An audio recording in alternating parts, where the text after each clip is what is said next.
بسم اللہ الرحمن الرحیم صلی اللہ تعالی علیہ وسلم۔ آپ دیکھ رہے ہیں سلسلہ احکام شریعت، جس میں آپ کے سوالات اور شرعی جوابات انشاءاللہ دینے کی کوشش کی جائے گی۔ ایک سوال یہ پوچھا ہے کہ امام کے پیچھے مقتدی کن جگہوں پر خاموش رہیں گے اور کن جگہوں پر جو ہے مقتدی کو قرات کرنی ہے۔ بہت اچھا یہ مسئلہ ہے، اور کن جگہوں پر کیا پڑھنا چاہیے پتہ ہونا چاہیے۔ امام کے پیچھے بسا اوقات لوگ امام ادھر قرات کر رہا ہے اور مقتدی بھی ساتھ میں پیچھے پیچھے اس قرات کو دہراتے ہیں، یہ بالکل غلط طریقہ ہے۔ صحیح مسئلہ یہ ہے کہ مقتدی کو کسی بھی نماز میں امام کے پیچھے قرات نہیں کرنی ہے۔ قرات یعنی کہ الحمد شریف اور جو سورت پڑھی جاتی ہے قیام کے اندر، اس میں مقتدی کو وہ کچھ نہیں پڑھنا ہے، بلکہ جب امام قرات کرے تو خاموشی کے ساتھ اس قرات کو سننا ہے۔ یہی اللہ تبارک و تعالیٰ کا فرمان ہے کہ جب قرآن پڑھا جائے تو تم کان لگا کر غور سے سنو۔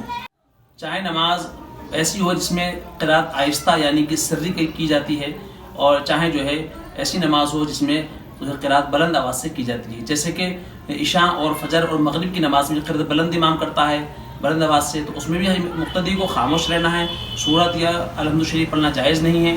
اسی طریقے سے جو ہے جو عصر کی نماز اور ظہر کی نماز ہے، اس میں بھی مقتدی کو خاموش کھڑے رہنا ہے، اور کچھ بھی کہیں پر بھی جو ہے قرات یعنی کہ الحمد شریف یا قرآن کی کوئی سورت یا آیت نہیں پڑھنی ہے۔ بات رہی یہ کہ ثنا جو ہے امام مقتدی کو ثنا امام کے پیچھے پڑھنا ہوتا ہے۔ جب امام نیت باندھ لے یعنی کہ تکبیر تحریمہ کے اگر نماز کو شروع کرے تو مقتدی کو چاہیے کہ فوراً تکبیر تحریمہ باندھ کر جو ہے کر کے اور نیت کو مکمل کر لے، اور اس کے بعد جو ہے ثنا پڑھے، اور امام کی قرات شروع ہونے سے پہلے امام قرات کرنا شروع کر دے تو مقتدی کو پھر ثنا نہیں پڑھنا ہے۔ اس کے بعد رکوع، سجود، التحیات، باقی ساری جگہوں پر جو پڑھنے کی چیزیں ہیں وہ سب پڑھی جائیں گی، صرف قرات نہیں کرنی ہے، کیونکہ امام کی قرات مقتدی کے لیے کافی ہوتی ہے۔ اللہ تعالی ہم سبھی کو عمل کی توفیق عطا فرمائے۔